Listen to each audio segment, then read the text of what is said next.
My name is Ginny Burton, and I'm also an overcomer.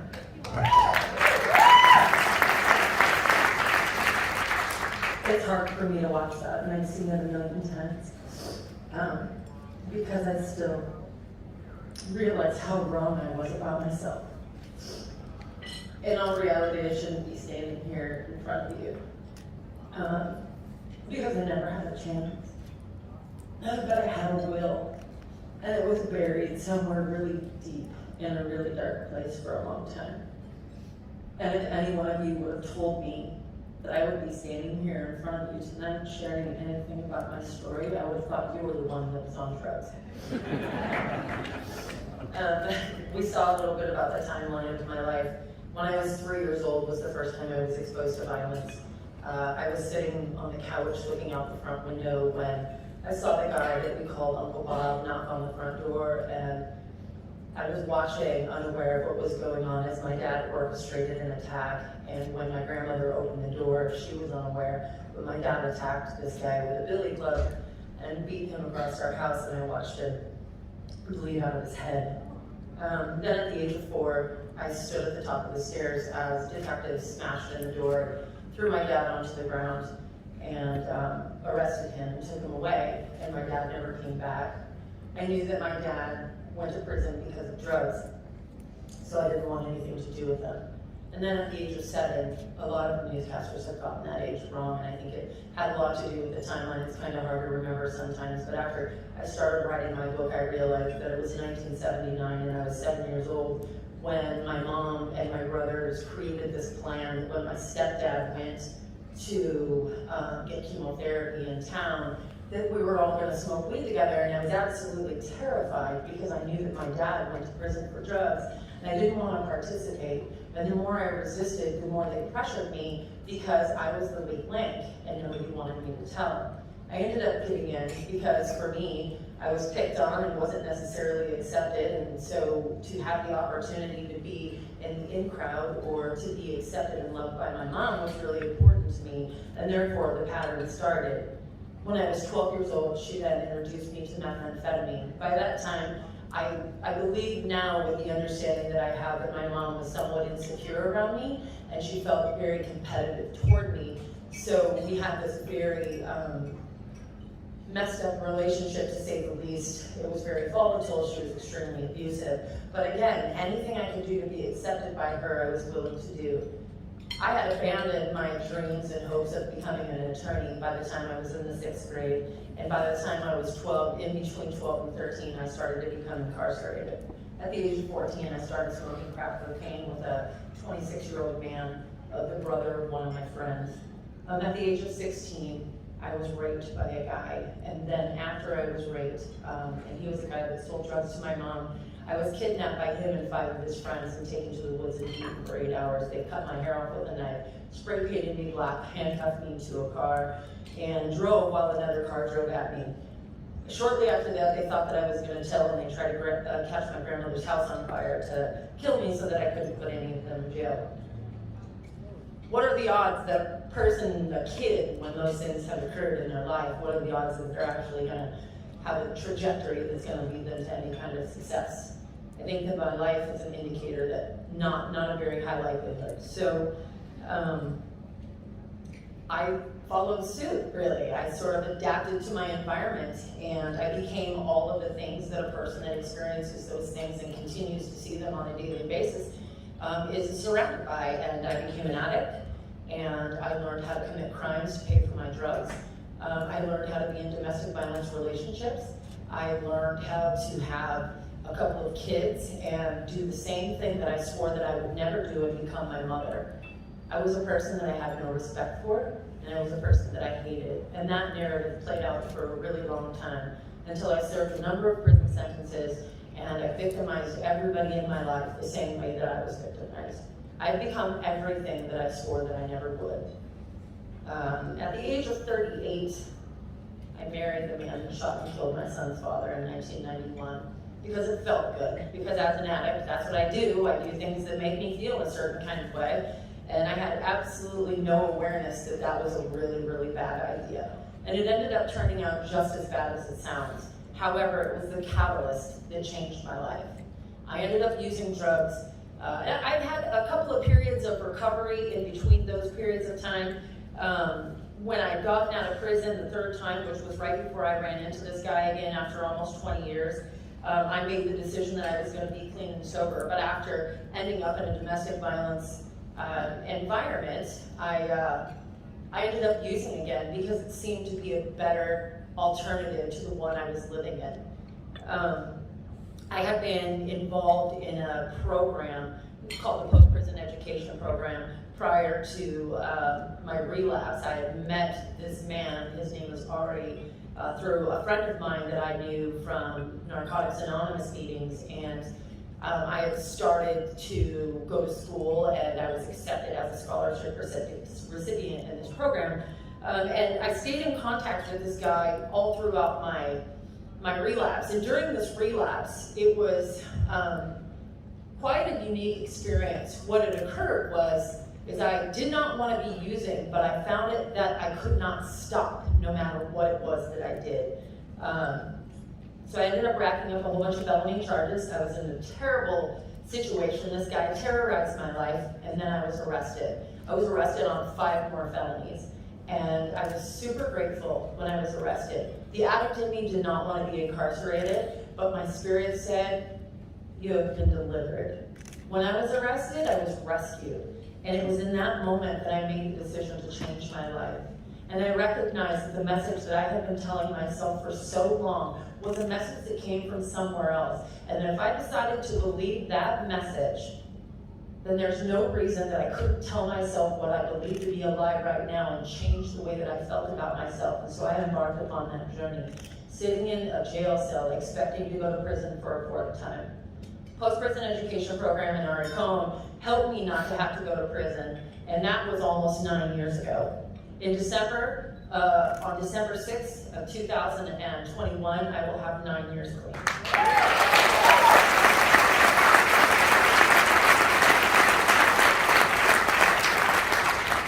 What's happened for me over the last 9 years has been unbelievable. All I did was get on my knees the entire time I was in jail, not having to serve a 4th prison sentence, and I prayed that my spirit would be bigger than my flesh. And I prayed that prayer over and over and over again. And I tried to do everything I could to defragment the fractured personality and character that lived within me, because I recognized that my problem was me. And I made a decision to do everything I needed to do to become whole, and that's what I've done. And so through programs like Post-Prison Education Program, the Seattle-King County Drug Court, I got the opportunity to have an environment to be in and be provided treatment. And then the other things that I needed, like therapy and employability skills, I found ways to bring those things into my life on my own. So what I did is I started to live out loud. While I was going through this entire process in the beginning, I started to post about my life on social media. I shared everything, and what happened for me when I did that was it cleaned out the stuff that felt really infectious on the inside. It gave me a place to process where I could safely let go of everything, but so I could also be transparent with the world. And what I learned was that my process was helping other people get hope and find solutions for themselves. So fast forward, I ended up being assaulted in my home in 2016. I was almost 4 years clean. The guy did it. I'm actually married to him today. Kind of an odd deal. However, I made the decision to prosecute him, and I wasn't sure at first if I was going to make it through that. However, I decided that I was going to, and I learned that whatever I tell myself is the truth. So I told myself that I was going to get through this. It wasn't until a little bit later I decided to stick with it, but I knew that this guy was going to go in and come out the same person without my intervention. I was also working in social services, and I was serving a population of men 50 and over, hundreds of them on a daily basis. I was supervising 3 case management programs, and I was limited to the amount of help that I could actually provide people. I didn't have autonomy in my position to actually help them create lasting change in their life. I was shoving people into housing. I was shoving people into closed doors in buildings where nobody could see what was actually going on. And all that was happening was the streets were being transferred inside. And I knew I needed to do something, and that's when I made the decision to go back to school. In that process, I ended up getting a whole bunch of scholarships. People thought I was some kind of big deal. And then the next thing you know, I post some stuff and it goes viral, and that's when I met Chris Magnuson.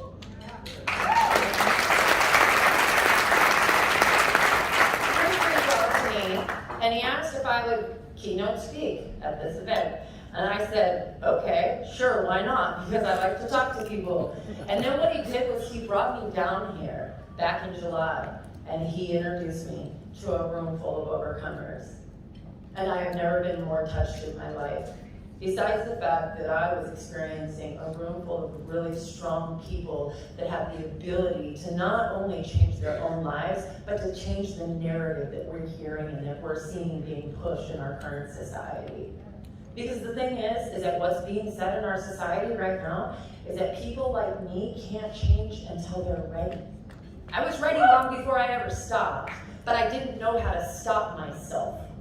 I didn't like the way that I was living. I didn't want to be there. And that's been the story for every person that I've been able to serve in that kind of setting.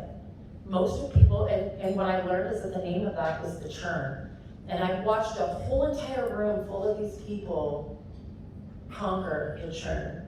And that's when I made the decision to join the fight with Solutions for Change. And I know that some of you, woo! Because when the least of us becomes the best of us, we are one us. And that includes you. That includes all of us. And I know that there are people here that have already made the decision to join the fight with Solutions.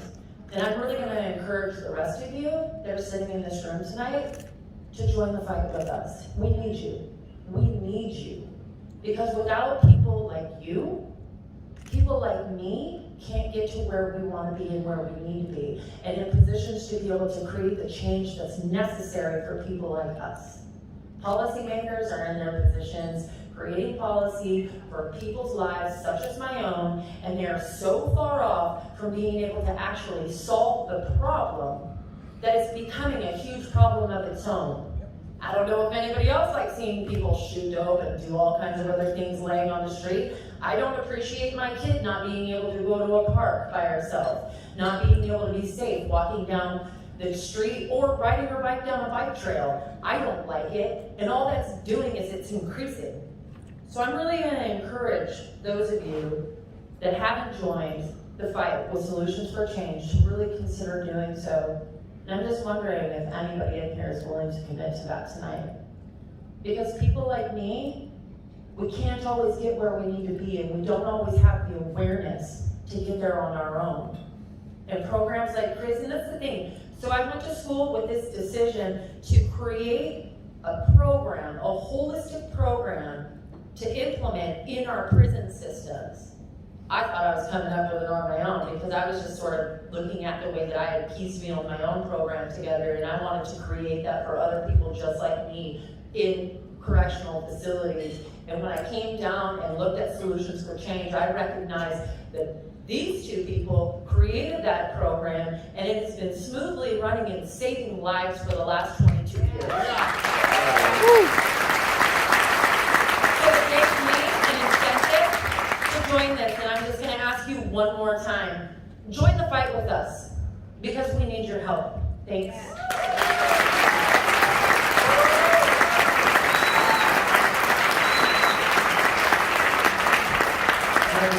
One quick question for you, Jim. When you met with the overcomers here in San Diego, what inspired you most about them? Because I'm sure they were inspired by you as well. What inspired me most about them is that I was able to confirm that my story is not unique, that I'm not the only one. And that there's a whole nation of us that most people, and maybe not, as many as people think, but there are many of us across the nation that are actually overcoming. That we have the ability to change our lives, and sometimes we just need a little bit of help. I want to invite Chris Magnuson up on the stage, and also Clarence Murray, Clarence is the Commissioner of the State of Tennessee Department of Human Services.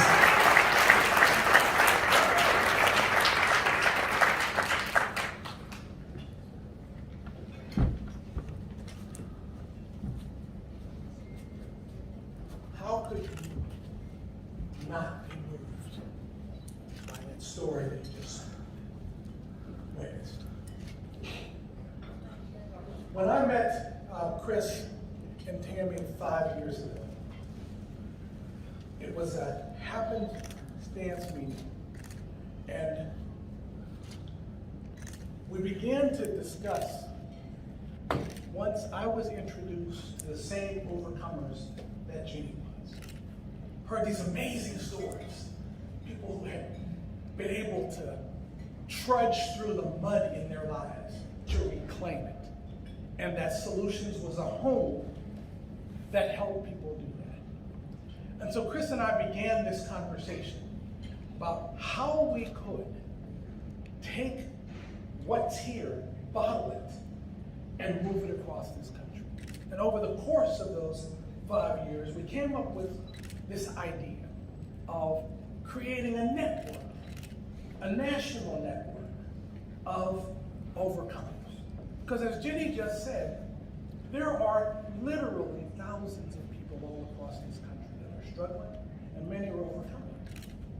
But the challenge is that they are overcoming in spite of the systems that we spend trillions of dollars on every year, and it doesn't support them. And so we came up with this idea of this National Overcomers Network. That what if we could bring the power that you see here, if we could bring it together and create this national movement that would change the narrative about those in our society, our brothers and sisters with vulnerabilities. And so yesterday, we were blessed to be a part of an event where we launched the National Overcomers Network. And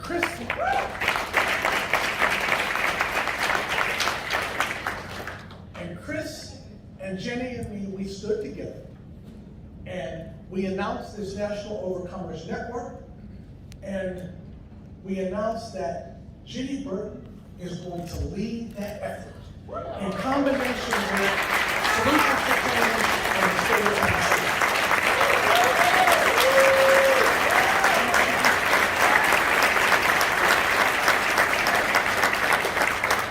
And I think that Chris has a little bit more to say about that. Have you ever been to an event where you're only going to hear me speak for about a minute? And that is because the people that I brought to you today said it all. And we're not done yet. So when Ginny came down here and met the overcomers, I had something scheming inside. Clarence had said, go find us a national spokesperson. For many months I was compiling a list. I saw your story, and like you've heard me say, I knew. You came down and I tricked you pretty good, I think, you know?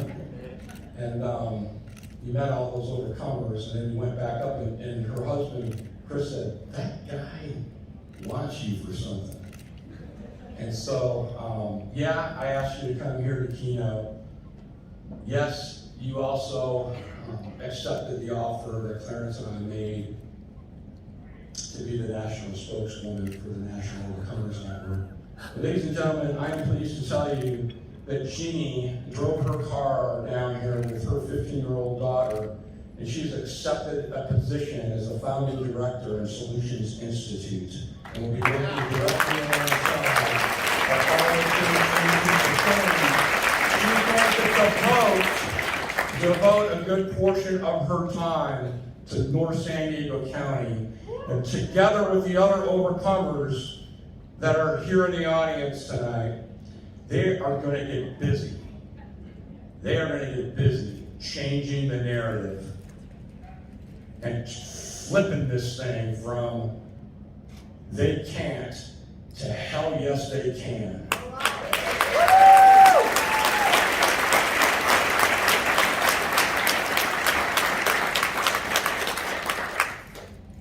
This woman, you're an amazing, amazing woman. I'm so grateful for you. Thank you for being here.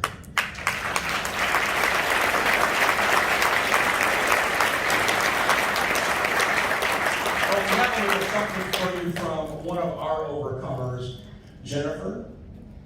Could you come and give that beautiful bouquet of flowers to? Yeah. This is Jennifer Pankey.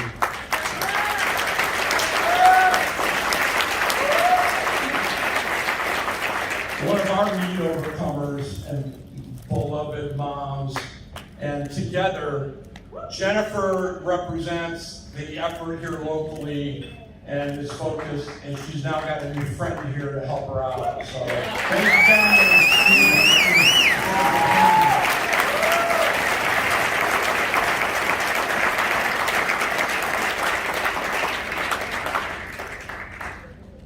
My name is Archie Williams.